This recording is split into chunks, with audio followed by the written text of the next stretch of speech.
Little One Eye, Little Two Eyes, and Little Three Eyes. There once was a young woman who had 3 daughters, of whom the eldest was called Little One Eye because she only had one eye in the middle of her forehead. The second, Little Two Eyes, because she had 2 eyes like normal people. And the youngest, Little Three Eyes, because, you guessed, she had 3 eyes, and her third eye was also in the middle of her forehead. But because Little Two Eyes did not look any different from other children, her sisters and mother could not bear her. They would say to her, "You with your 2 eyes are no better than the common folk. You don't belong to us." They pushed her hair and threw her wretched clothes there and gave her to eat only what they had left, and they were as unkind to her as they ever could be. It happened one day that Little Two Eyes had to go out to the field to take care of a goat. But she was quite hungry because her sisters had given her so little to eat. So she sat down in the meadow and began to cry, and she cried so much that 2 little brooks ran out of her eyes. But when she looked up at once, in her grief, there stood a woman beside her who asked, "Little Blue Eyes, what are you crying for?" Little Two Eyes answered, "Have I not reason to cry? Because I have 2 eyes like other people. My sisters and my mother cannot bear me. They push me out of one corner into another, and give me nothing to eat except what I leave. Today they have given me so little that I am still quite hungry." Then the wise woman said, "Little Two Eyes, dry your eyes, and I will tell you something that you need never be hungry again. Only say to your goat, 'Little goat, bleat, little table appear.' And a beautifully spread table will stand before you, with the most delicious food on it, so that you can eat as much as you want. And when you have had enough and don't want the little table any more, you only have to say, 'Little goat, bleat, little table away,' and then it will vanish." And then the wise woman went away. But Little Two Eyes thought, "I must try it once if it is what she has told me is true, for I am more hungry than ever." And she said, "Little goat, bleat, little table appear." And scarcely had she uttered the words, than there stood a little table before her, covered with a white cloth, on which were arranged a plate with a knife and fork and a little silver spoon, and the most beautiful dishes. Some were smoking hot, as if they were just out of the kitchen. Little Two Eyes said her shortest grace she knew, and set to work and made a good dinner. After that she had had enough, she said, as the wise woman had told her, "Little goat, bleat, little table away." And immediately the table and all that was on it disappeared again. "That is a splendid way of housekeeping," thought Little Two Eyes, and she was quite happy and content. In the evening, when she went home with her goat, she found a little earthen dish with the food that her sisters had thrown to her, but she did not touch it. The next day she went out again with her goat, and left the few scraps which were given her. First and second times her sisters did not notice this, but when it happened continually, they remarked it, and said, "Something's the matter with Little Blue Two Eyes, for she always leaves her food now, and she used to gobble up all that was given her. She must have found another means of getting food." So, in order to find the truth, Little One Eye was told to go out with Little Two Eyes, when she drove her goat to the pasture, to notice particularly what she'd got there, and whether anyone brought her food or drink. Now, when Little Two Eyes was setting out, Little One Eye came up to her and said, "I will go out to the field with you and see if you take good care of the goat, and if you drive him properly to eat grass." But Little Two Eyes saw that what Little One Eye had on her mind, and she drove the goat into the long grass and said, "Come, Little One Eye, we will sit down here, and I will sing you something." Little One Eye sat down, and as soon as she was much tired by the long walk to which she was not used, and by the hot day, and as Little Two Eyes went on singing, "Little One Eye, are you awake? Little One Eye, are you asleep? and she shut her one eye and fell asleep. When Little Two Eyes saw that Little One Eye was asleep and could find out nothing, she said, "Little goat bleat, little table appear," and sat down at her table and ate and drank as much as she wanted. Then she said again, "Little goat bleat, little table away," and in the twinkling of an eye all had vanished. Little Two Eyes then woke Little One Eye and said, "Little One Eye, you meant to watch, and instead you went to sleep. In the meantime the goat might run far and wide. Come, we will go home." And so they went home, and Little Two Eyes again left Little in her dish untouched. And Little One Eye couldn't tell her mother what she would not eat, and said as an excuse, "I was so sleepy out of doors." The next day the mother said to Little Three Eyes, "This time you will go with Little Two Eyes and watch whether she eats anything out in the fields, and whether anyone brings her food or drink, for eat and drink she must secretly." So Little Three Eyes went with Little Two Eyes and said, "I will go with you and see what good care of the goat, and if you drive him properly to the good grass." But then Little Two Eyes knew that Little Three Eyes had on her mind, and she drove the little goat out into the tall grass and said, "We will sit down here, Little Three Eyes, and I will sing you something." Little Three Eyes sat down. She was tired by the walk and the hot day, and Little Two Eyes sang the same little song. "Little Three Eyes, are you awake?" But instead of singing as she ought to have done, "Little Three Eyes, are you asleep?" she sang without thinking, "Little Two Eyes, are you asleep?" And she went on singing, "Little Three Eyes, are you awake? Little Two Eyes, are you asleep?" And so that 2 eyes of Little Three Eyes fell asleep, but the third, which was not spoken to in the little rhyme, did not indeed fall asleep.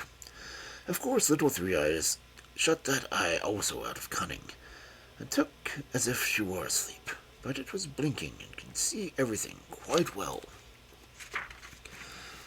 And then Little Two Eyes thought that the Little Three Eyes was sound asleep, and she said her rhyme.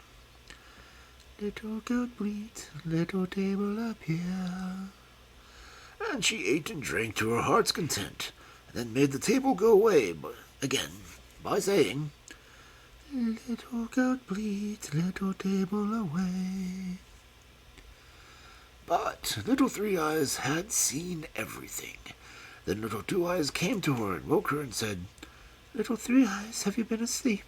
You watch well. Come, we will go home." When they reached home, Little Two Eyes did not eat again, and Little Three Eyes said to the mother, "I know why the proud thing eats nothing. When she goes out the goat to the field, little goat bleats, little table appear, and a table stands before her spread with the best food, much better than we have. And when she has enough, she says, 'Little goat bleats, little table away.' And everything disappears again. I saw it all exactly. She made 2 of my eyes go to sleep with a little rhyme, but the one on my forehead remained awake, luckily." Then the envious mother cried out, "You will fare better than we do. You shall not have a chance to do so again."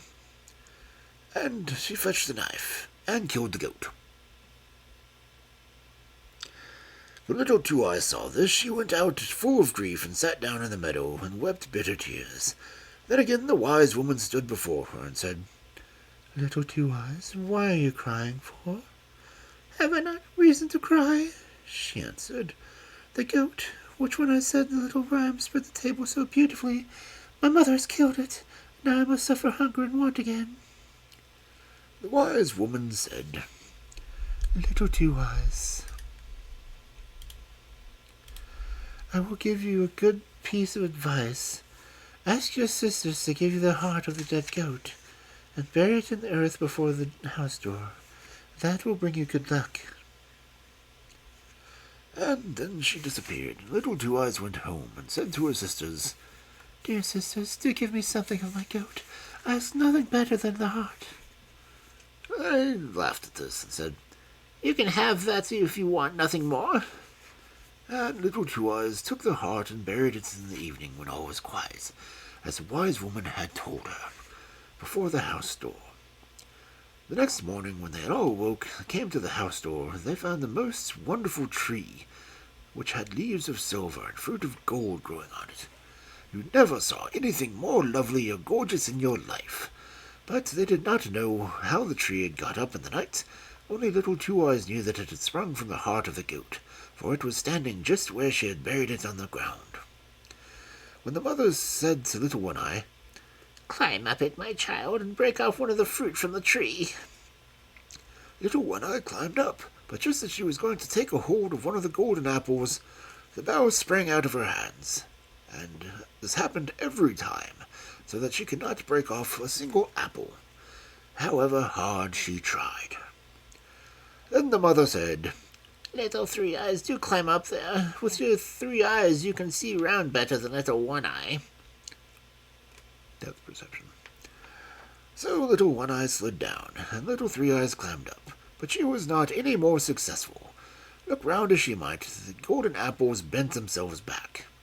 At last the mother got impatient and climbed up herself, but she was even less successful than Little One Eye and Little Three Eye had been catching hold of the fruit, and only grasped at empty air. Then Little Two Eye said, "I will try just once. Perhaps I shall succeed better." The sisters called out, "With your 2 eyes will no doubt not succeed." But Little Two Eyes climbed up, and the golden apples did not jump away from her, but behaved quite properly, so that she could pluck them off, one after the other, and brought down a whole apronful down with her. The mother took them from her, and instead of behaving better to poor Little Two Eyes, as they ought to have done, they were jealous that only she could reach the fruit, and behaved still more unkindly to her. It happened one day that when they were all standing together by the tree, a young knight came riding along. "Be quick, Little Two Eyes," cried the 2 sisters. "Creep under this, and they shall not disgrace us." And they put over poor Little Two Eyes as quickly as possible an empty cask, which was standing close to the tree, and they pushed the golden apples, which used to be broken off under with her. When the knight, who was a very handsome young man, rode up, he wondered to see the marvelous tree of gold and silver, and said to the 2 sisters, "Whose is this beautiful tree? Whoever will give me a twig of it shall have whatever she wants." Then Little One Eye and Little Three Eyes answered that the tree belonged to them, and that they could certainly break off a twig for him. They gave themselves a great deal of trouble, but in vain. The twigs and fruit bent back every time from their hands, and then the knight said, "It is very strange that the tree should belong to you, and yet you do not have the power to break anything from it." But they would have had that tree as theirs, and while they were saying this, Little Two Eyes rolled a couple of golden apples from under the cask, so that they lay at the knight's feet. For she was very angry with Little One Eye and Little Three Eyes for not speaking the truth. When the knight saw the apples, he was astonished, and asked where they had come from. Little One Eye and Little Three Eyes answered that they had another sister, but she could not be seen because she only had 2 eyes like normal people.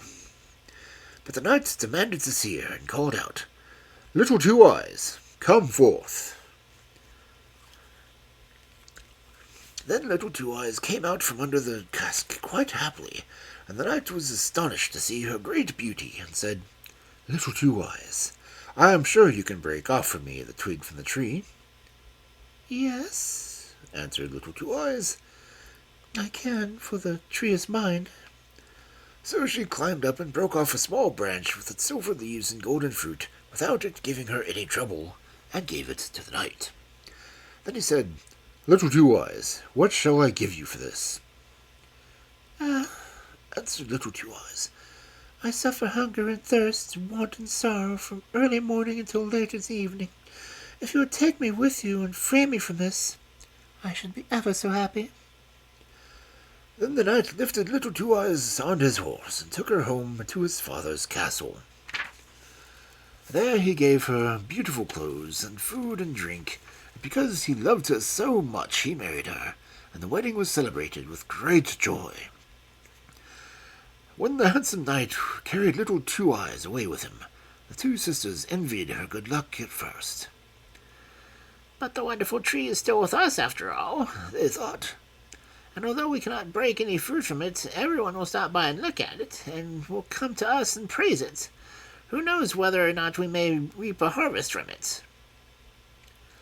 But the morning after, the tree had flown, and their hopes with it, and when little Two Eyes looked out her window, there it stood underneath, to her great delight. Little Two Eyes lived happily for a long time. Once two poor women came to the castle to beg alms. Then little Two Eyes looked at them and recognized them both as her sisters, little One Eye and little Three Eyes, who had become so poor that they had come to beg bread at her door. But little Two Eyes bade them welcome, and was so good to them that they both repented from their hearts of ever having been so unkind to her.